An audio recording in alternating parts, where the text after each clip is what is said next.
The silver chains bit into my wrists as I knelt before the altar, my own blood pooling beneath me in patterns that made the high priest recoil in horror. Above us, the sky had turned the color of old blood, and the very air seemed to scream as something ancient and terrible tore through the veil between worlds. "It's her!" my sister Leanna shrieked, pointing at me with a trembling finger. "The curse in her blood, it's calling to him. She's brought the Demon King here." The assembled villagers pressed back against the temple walls, their faces twisted with fear and disgust as they stared at the crimson symbols my blood had etched into the sacred stone. Even chained and weakened, even after 16 years of hiding what I was, my cursed blood sang with power at the Demon King's arrival. My mother, Lady Alara Blackthorn, stepped forward with cold eyes that had never held love for me. "I should have drowned you the day you were born," she hissed. "When your blood first turned black in the birthing chamber, I knew you were an abomination." The ground shook as something massive landed on the temple roof. Tiles crashed down around us, and through the holes torn in the ceiling, I glimpsed scaled hide that seemed to absorb light itself. The Demon King had come to our realm at last, just as the prophecies had foretold, and everyone believed it was my fault. "Please," I whispered, tasting copper as blood ran from my split lip. "I never meant for this to happen. I've tried to hide what I am, tried to be normal." "Normal?" My father, Lord Marcus Blackthorn, laughed bitterly. "Look what your abomination has wrought, Kira. The moment you were born, Seer spoke of the darkness you would bring. We should have listened." Another impact shook the temple. The Demon King's roar split the air, a sound like reality itself being torn apart. I felt my cursed blood respond, growing hot in my veins, the black pattern spreading up my arms like living ink. "Cast her out!" someone shouted from the crowd. "Give her to the demon. Maybe it will spare us." "Yes," my mother said, her voice cutting through the chaos like a blade. "Bind her to the sacred oak. Let her cursed blood call to its master. Perhaps when he claims what's his, he'll leave our lands in peace." I looked up at them through the black tears that streamed from my eyes whenever my curse stirred.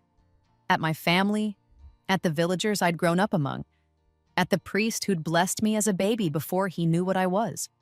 Not one face showed mercy, not one voice spoke in my defense. They had always feared me, but now that fear had crystallized into hatred, into betrayal, into a willingness to sacrifice me to save themselves. As they dragged me from the temple, my blood leaving a trail of dark sigils on the floor, I felt something shift deep within me. The curse I'd spent 16 years trying to suppress suddenly felt less like a burden and more like a gift. My blood pulsed with ancient power, and for the first time in my life, I stopped fighting it. They wanted to give me to the Demon King? Perhaps it was time they learned exactly what my cursed blood could do. The memory of that night, the night everything changed, came back to me in fragments as I hung from the sacred oak, iron chains cutting deep enough that my black blood dripped steadily onto the earth below. Each drop hissed and smoked where it landed, and I could feel something stirring in response to my pain. But this wasn't the first time they'd hurt me. It wasn't even the first time they'd chained me like an animal. I was 3 when my blood first turned black. I remember the exact moment. I'd fallen from the garden wall while playing with Leanna, scraping my knee on the stones. When I looked down at the wound, expecting normal red blood, I saw something that looked like liquid midnight seeping from the cut. It moved wrong, too viscous, too alive. It formed symbols on my skin before disappearing entirely, as if it had never existed at all. Leanna saw it too. She started screaming. Mother found us in the garden, Leanna sobbing hysterically while I sat confused and bleeding. When she saw the black stain on the stones where my blood had fallen, her face went white as parchment. "Get the priest," she whispered to a servant, "and the mage, now." They tested me for months, pricked my fingers, drew vials of the dark substance that flowed through my veins, consulted ancient texts, and spoke in hushed tones about curses and bloodline corruption. The mage, an ancient woman named Morgwyn, finally gave them their answer. "The child carries the blood of binding," she said, her voice heavy with implications. "It's a curse older than memory, tied to the deepest magic of this realm. Those who bear it are marked by powers beyond the veil." "Can it be cured?" my father demanded. "It cannot be removed," Morgwyn replied. "It can only be contained." That was when the real horror began. They moved me to the tower room. the one farthest from the family quarters. Iron bars on the windows, salt circles on the floor, protective wards carved into every surface. They told the staff I was ill, that I needed isolation for my own protection. But I knew the truth. They were protecting themselves from me. Leanna, who had once shared my dolls and my secrets, suddenly couldn't meet my eyes. She'd cross herself whenever she saw me, muttering prayers under her breath. Within a year, she'd convinced herself that I'd tried to poison her with my touch, that my presence made her nightmares worse. "She's evil," I heard her tell our governess one day. "I can feel it crawling under her skin. Sometimes her eyes go completely black." Mother grew cold and distant, speaking to me only when absolutely necessary. Meals were left outside my door. My lessons continued, but with tutors who hurried through their sessions and left as quickly as possible. Father avoided me entirely, as if I was a shameful secret he couldn't bear to acknowledge. The worst part wasn't the isolation, it was the constant fear in their eyes. Even as a child, I could see how my own family flinched when I walked into a room, how conversations stopped when I appeared, how they spoke about me in whispers, as if saying my name too loudly might summon something terrible. When I was 8, a traveling merchant noticed my black blood during a minor accident in the courtyard. Word spread through the village like wildfire. Suddenly, every failed crop, every stillborn calf, every minor misfortune was blamed on the cursed child living in Blackthorn Manor. "She's a herald," the village priest declared from his pulpit. "The prophecies speak of one whose blood runs black, who will herald the coming of darkness to our realm." They started leaving iron horseshoes on our doorstep, painting protective symbols on their houses. Mothers pulled their children close when I passed, as if I might corrupt them with a glance. My family's response was swift and brutal. They hired a private tutor so I'd never have to leave the manor grounds, built higher walls around our estate, and most crushing of all, they forbade me from attending any family gatherings or social events.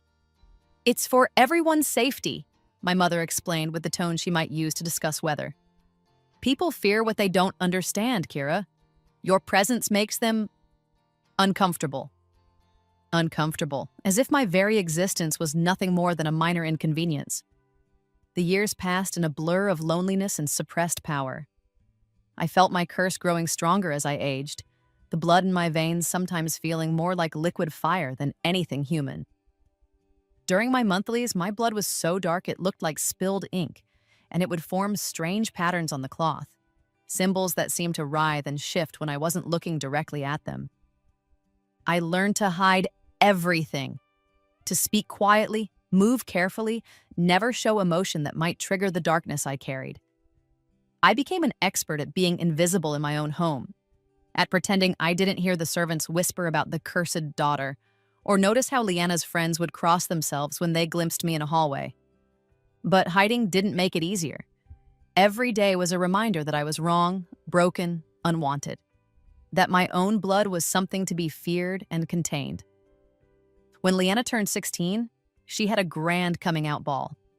Lords and ladies from across the kingdom came to celebrate her entrance into society. I watched from my tower window as carriages arrived, as music and laughter filled the air, as my sister danced in a gown that cost more than most families earned in a year. I wasn't invited to my own sister's ball. "It wouldn't be appropriate," my mother said when I asked. "You understand, don't you? Your condition. It makes people uncomfortable." That night, alone in my tower while the celebration raged below, I cut my palm with a dinner knife just to watch the black blood flow. It formed symbols on the windowsill, complex patterns that seemed to tell a story I couldn't read. For the first time in years, I didn't clean it up. I left it there as a reminder of what I was, of what they'd made me become. The next morning, Mother found the blood signs and had the entire tower room scrubbed with salt water and blessed by 3 different priests. She doubled my isolation after that, posting guards to ensure I never left the tower unsupervised. "We love you," she said during one of her rare visits. "But you have to understand, you're dangerous, Kira. If word got out about what you really are, it wouldn't just destroy you, it would destroy our entire family." Love. She called it love while keeping me prisoner in my own home, while treating me like a disease that might spread if not properly contained. The final betrayal came on my 16th birthday. Instead of a celebration, Instead of the debutante ball that was my birthright, they announced my betrothal to Lord Aldrich Thorne, a man 30 years my senior who lived in a remote mountain, keep hundreds of miles from civilization. He knows about your condition, Father explained, as if he was doing me a favor. He's agreed to the marriage in exchange for a substantial dowry. You'll be well cared for, and far enough away that your nature won't be a concern for anyone. They were selling me, shipping me off to rot in a mountain prison where my curse wouldn't embarrass them anymore. What if I refuse? I asked quietly. Father's expression hardened. Then you'll be declared dead to this family and cast out with nothing but the clothes on your back. At least with Lord Thorne, you'll have food and shelter. That was when I truly understood that I was nothing to them. Not a daughter, not even a person. I was a problem to be solved, a burden to be passed off to someone else. The 16 years of isolation, of suppression, of pretending my curse didn't exist, it had all been leading to this moment, to being discarded entirely. I should have left then, should have run away in the night and made my own fate somewhere far from their judgment. But I was still naive enough to hope things might change. Still foolish enough to believe that somewhere deep down, my family loved me despite what I was.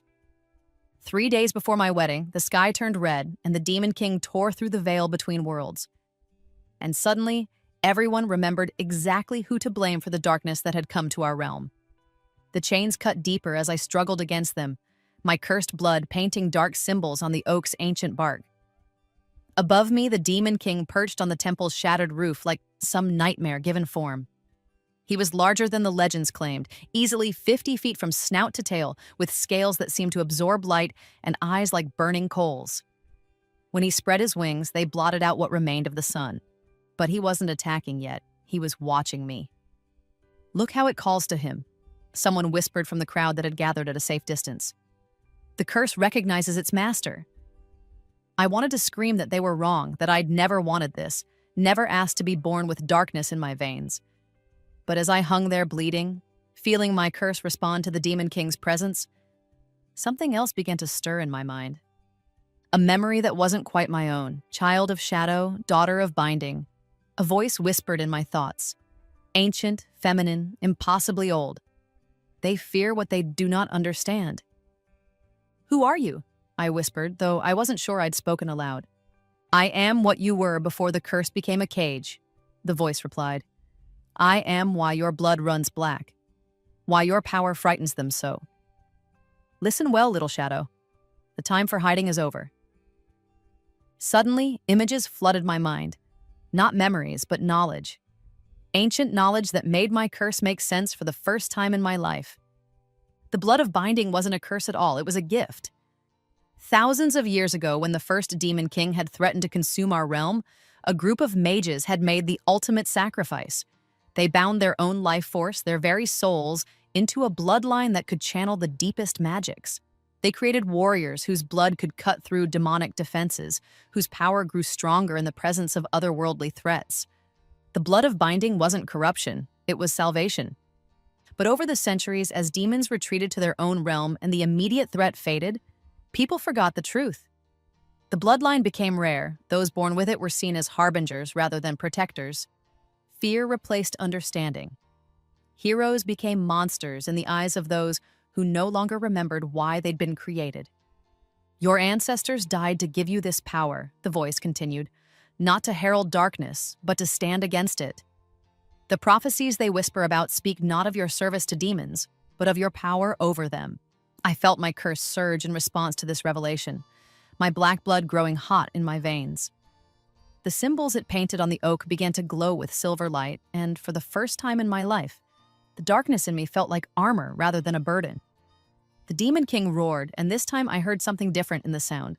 Not triumph, but concern? "That's impossible," I breathed. "Is it?" the voice asked. "You've spent 16 years suppressing what you are, child.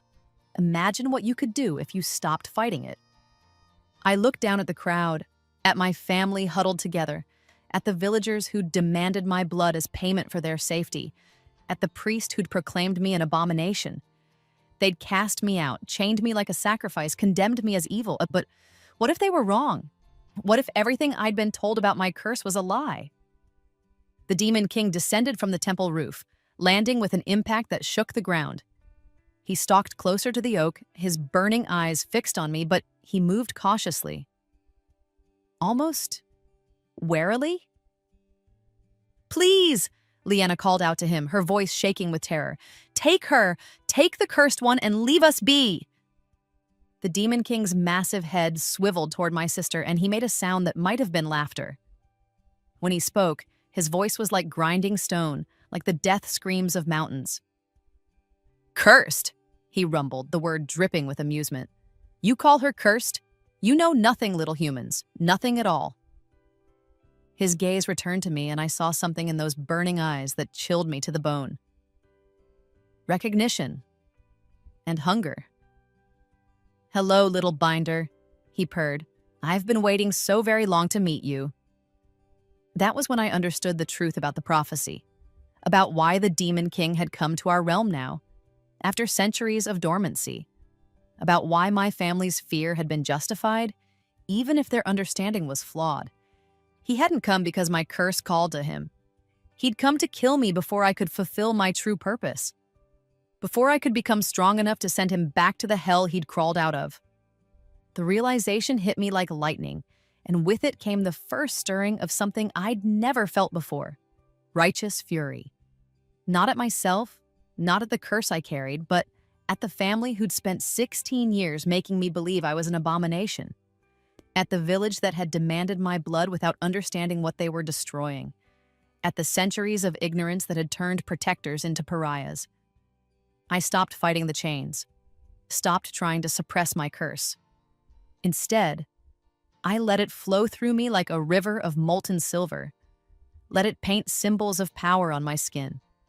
Let it sing with the voice of every ancestor who died to give me this gift. The black blood dripping from my wounds began to glow, and the iron chains holding me started to smoke and crack. "Impossible!" the Demon King snarled, taking a step back. "You're just a child, untrained, powerless." I raised my head and looked him in the eye, feeling power I'd never imagined coursing through my veins. "You're right," I said, my voice carrying across the clearing with unnatural strength.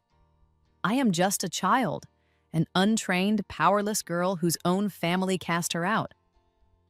The chains shattered like glass. I dropped to my feet, black blood streaming from dozens of wounds, each drop painting symbols of binding and banishment on the earth around me.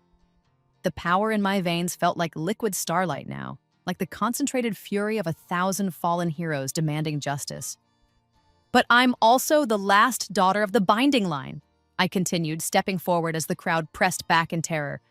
"The final gift of mages who died to protect this realm from creatures like you." The Demon King spread his wings, preparing to take flight, but the symbols my blood had painted began to glow brighter. Bands of silver light rose from the ground, forming a cage of pure magic around him. He was trapped, just as I had been trapped, but his cage was made of power instead of ignorance. "This is impossible," he roared, striking at the barriers with claws that could shatter mountains. "You don't know how to use your power. You're weak, broken, cursed." "That's what they told me," I agreed, gesturing to my cowering family. "For 16 years, they convinced me I was a monster, a harbinger of darkness, something to be hidden away and feared." I felt tears on my cheeks. Not the black tears that came with suppressed power, but clear ones. Tears of rage and sorrow and terrible understanding. They were so afraid of what I might become that they never bothered to learn what I actually was. They chose fear over knowledge, isolation over understanding. They turned a protector into a prisoner.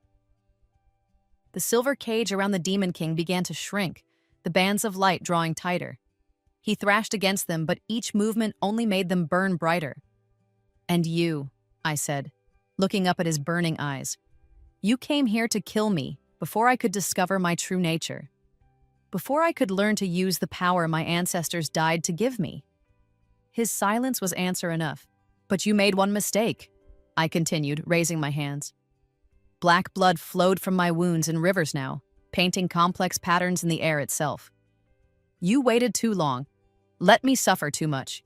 Let their cruelty and ignorance push me to the breaking point." The patterns my blood painted began to resonate, humming with a frequency that made reality itself seem to vibrate.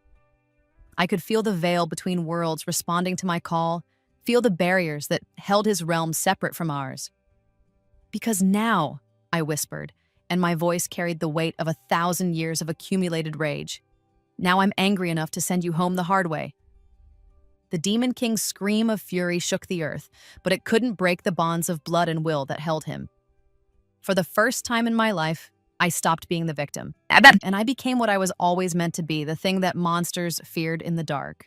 The binding circle blazed with silver fire as I raised my blood-soaked hands toward the trapped Demon King.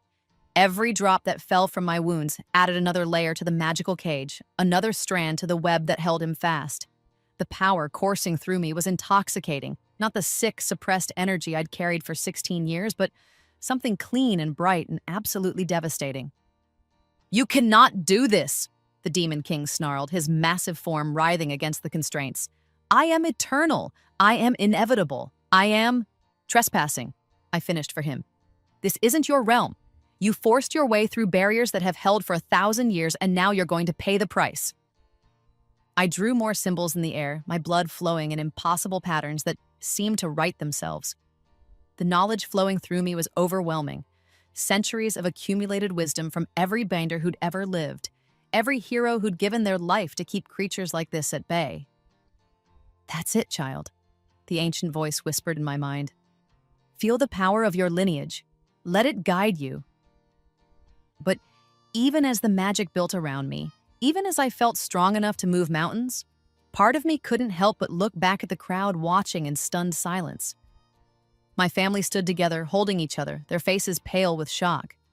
Not fear anymore. They were beyond fear now. They looked like people watching something impossible. Something that challenged everything they thought they knew about the world. About me. "Kira," Leanna's voice was small, confused. What are you doing?" I almost laughed at the question. What was I doing?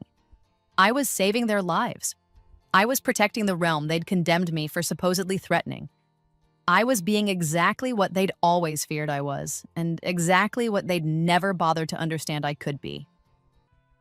"I'm ending this," I said, not taking my eyes off the Demon King, the way I was born to end it. "But the prophecy," the priest began, "was never about me serving demons," I cut him off. "It was about demons fearing me, about the return of a bloodline they thought they'd successfully demonized into extinction." I gestured to the silver cage around the Demon King, watching him strain against bonds that grew stronger with every passing second. "Look at him. Does this look like worship to you? Like willing service?" The truth was written in every line of the demon's furious form, in every desperate attempt to break free. He wasn't here to claim a servant. He was here to eliminate a threat. A threat my own family had spent 16 years trying to eliminate for him. "You were so convinced I was evil," I continued, my voice carrying easily across the clearing, despite speaking in conversational tones, "that you never bothered to ask what I was evil for. You saw dark blood and assumed dark purpose. You felt otherworldly power and decided it must be malevolent." The binding circle pulsed brighter, and I felt the veil between realms responding to my will. It would be so easy to open a gateway, to send the Demon King tumbling back to his own dimension. But that wasn't enough anymore, not after everything I'd endured. "Please," the Demon King said, and for the first time his voice held something other than arrogance. Fear. "You don't understand what you're doing. If you banish me now, you'll return in another century or two with a bigger army," I finished. "You'll find some other way to slip through the cracks, some other method of invasion. That's what demons do, isn't it? They probe for weaknesses, exploit any opening, never stop trying to devour what isn't theirs." I raised my hands higher, feeling the power build to a crescendo that made the air itself seem to sing. "But I'm not going to banish you," I said softly. "I'm going to do what my ancestors should have done the first time you darkened our skies."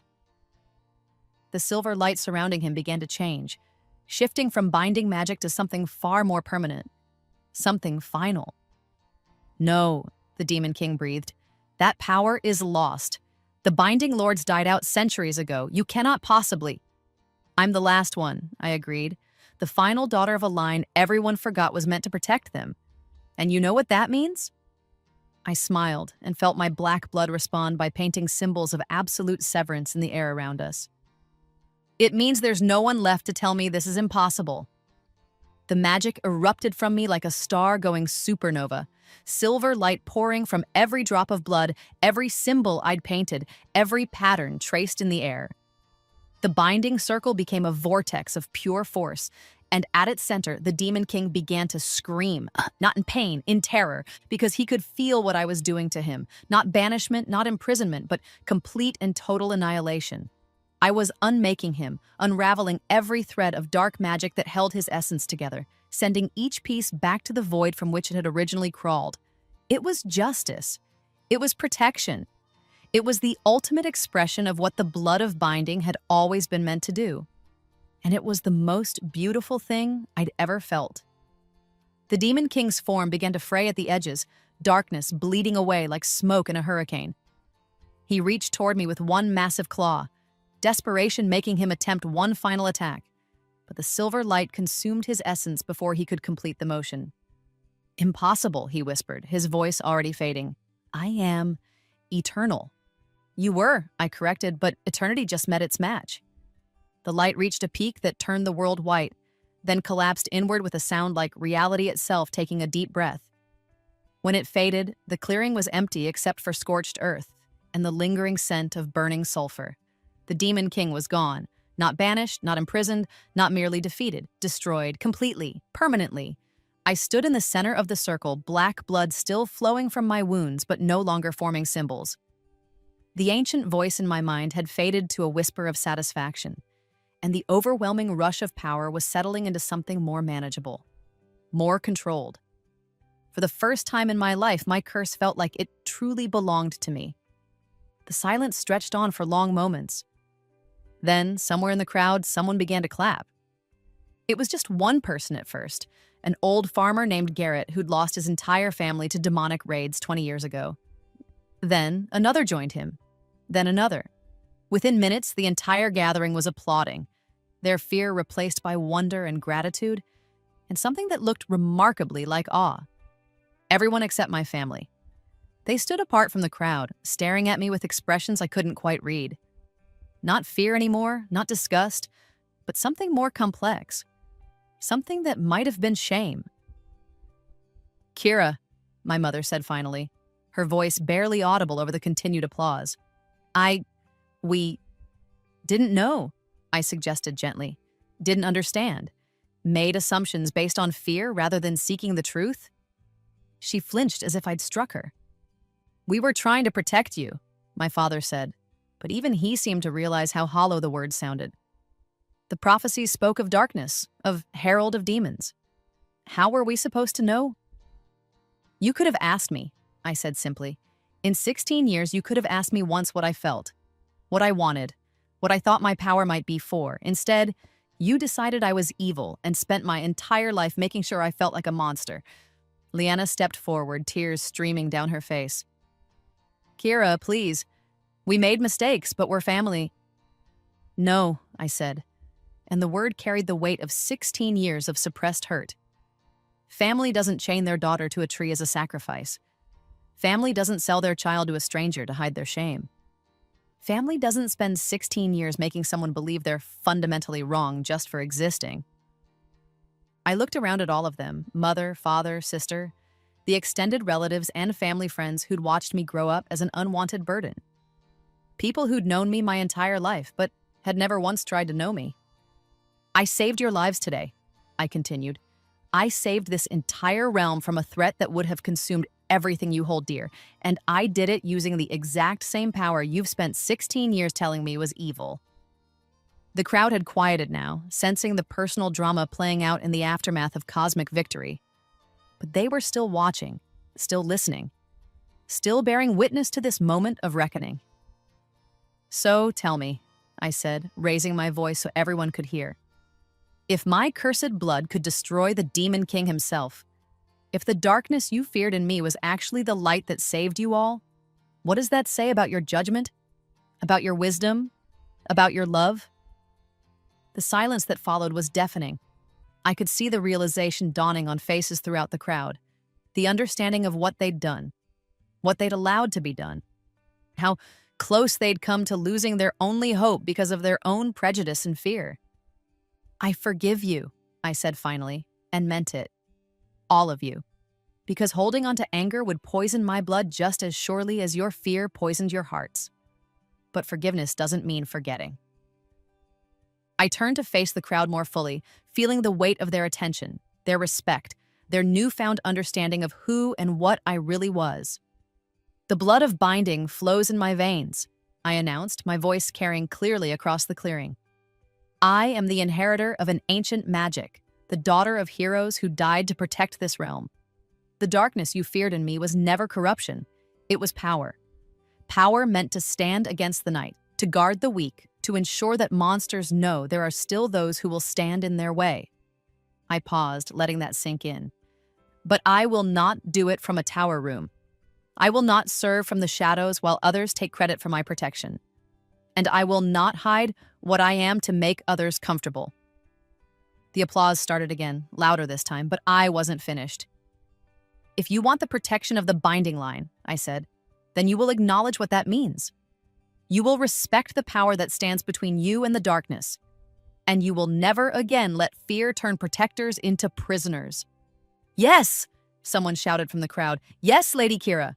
Lady Kira, not cursed daughter, not abomination, not the thing to be hidden away. Lady. As if I was nobility. As if I was worthy of respect. As if I was exactly what I'd always been, but had never been allowed to become. I looked back at my family one more time, seeing the regret in their eyes, the understanding of what they'd lost through their own willful blindness. "I'll be at the manor tonight," I told them. "Tomorrow, I'll be gone. There are other threats in this world, other demons testing our defenses, and there is only one person left who can stop them." I smiled, feeling my black blood finally, truly mine. I have work to do. 3 months later, I stood on the battlements of my new fortress, watching the sun set over lands that had once been considered lost to demonic corruption. The tower I'd claimed as my stronghold wasn't like the prison of my youth. This one had been built by the original Binding Lords, its walls inscribed with protective wards that sang in harmony with my blood. It was a home built for someone like me, a sanctuary for power instead of a cage for shame. The letter from my mother sat unopened on my desk, the third one she'd sent in as many weeks. I could sense the contents without breaking the seal: apologies, explanations, desperate attempts to rebuild bridges that had been burned down to the foundation. But I wasn't ready for that yet. Maybe I never would be.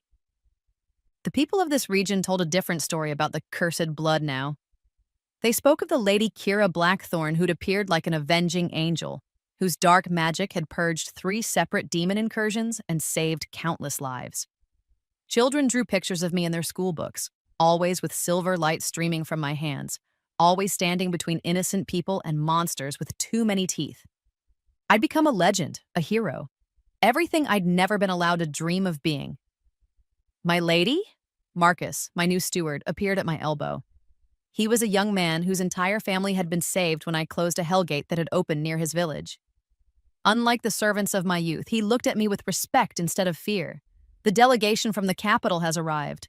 I nodded, not surprised. Word of my activities had spread throughout the kingdom, and the crown was taking notice.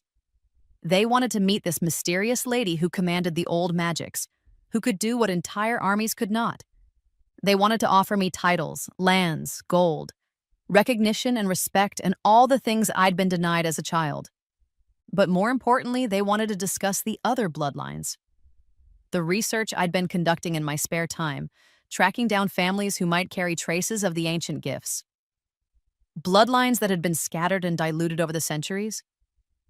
Their children raised in ignorance of their heritage, just as I had been. There were others like me out there. People told they were cursed when they were actually blessed. People made to feel like monsters when they were meant to be protectors. I intended to find them all. "Tell them I'll meet with them in an hour," I said to Marcus, "and have the kitchen prepare the formal dinner service. If the crown wants to treat with the last Binding Lord, they'll do it properly." "Of course, my lady." He paused, then added with quiet satisfaction, "They seem quite nervous about meeting you." I smiled at that. Good. Let them be nervous. Let them wonder what I was capable of, what I might demand in exchange for my protection. Let them remember that respect was earned, not freely given. After Marcus left, I walked to my private chambers and opened the wardrobe that held my formal robes. Black silk embroidered with silver thread cut in the ancient style of the Binding Lords. When I wore them, the symbols seemed to shift and move in the fabric, as if my power was woven into every thread. I was no longer the frightened girl who'd hidden her nature to please others. I was no longer the victim who'd accepted abuse as her due. I was no longer the prisoner in her own family's tower. I was Lady Kira Blackthorn, last daughter of the Binding Line, slayer of demons, protector of the realm, and I was exactly as powerful and terrifying and magnificent as they'd always feared I would be. As I dressed for dinner with the Crown's representatives, I caught my reflection in the mirror. My eyes were different now, still human, but with flecks of silver that hadn't been there before. The power I'd awakened had changed me, marked me as something beyond ordinary mortality. But for the first time in my life, I liked what I saw looking back. Later that night, after the delegation had left with their carefully worded agreements and their promises of support, I received an unexpected visitor. The ancient mage Morgwyn stood in my doorway, looking exactly as she had when I was 3 years old. "Hello, child," she said, her voice still heavy with secrets. "It's time we had a proper conversation." I gestured her inside, curious despite myself. "About what?" "About why I lied to your parents all those years ago." She settled into a chair by my fireplace, her ancient eyes reflecting the flames. "About what I really saw when I examined your blood." My heart skipped a beat. "You knew what I was?" "I knew exactly what you were, and I knew what would happen if I told them the truth." Morgwyn smiled sadly. "Your parents weren't ready to hear that their daughter was born to be the most powerful magic user in 1,000 years, that she would one day command forces that could reshape reality itself. So you lied. I gave them a version of the truth they could accept. The blood of binding, properly understood, isn't a curse at all, but neither is it safe or comfortable or easily controlled. Your parents needed to fear your power enough to contain it until you were old enough to understand what it meant." I stared at her, feeling pieces of a puzzle I'd never known existed finally clicking into place. "You wanted them to suppress my abilities." "I wanted your power to mature slowly, safely, without consuming you before you learned wisdom." Her expression grew grave. "The original Binding Lords were incredibly powerful, but many of them died young. They burned through their own life force trying to wield magic they weren't ready for. And the isolation? The abuse?" Morgwyn's face fell. "That was never meant to happen. I told your parents to be cautious, to help you learn control. I never intended for them to treat you as a prisoner, as a monster." The anger that rose in me was cold and controlled now, refined by months of learning to channel my power constructively. "You could have intervened. You could have corrected their course. By the time I realized what they'd done, the damage was already irreversible. You'd learned to suppress your abilities so thoroughly that I feared forcing the issue would drive you mad." She leaned forward, her ancient eyes intense. "But when the Demon King came, when you were pushed to the breaking point, you found your own way to the truth. And you did it with a wisdom and control that your ancestors never achieved." I considered her words, weighing them against my own experience. There was logic in what she said, even if the cost had been devastating.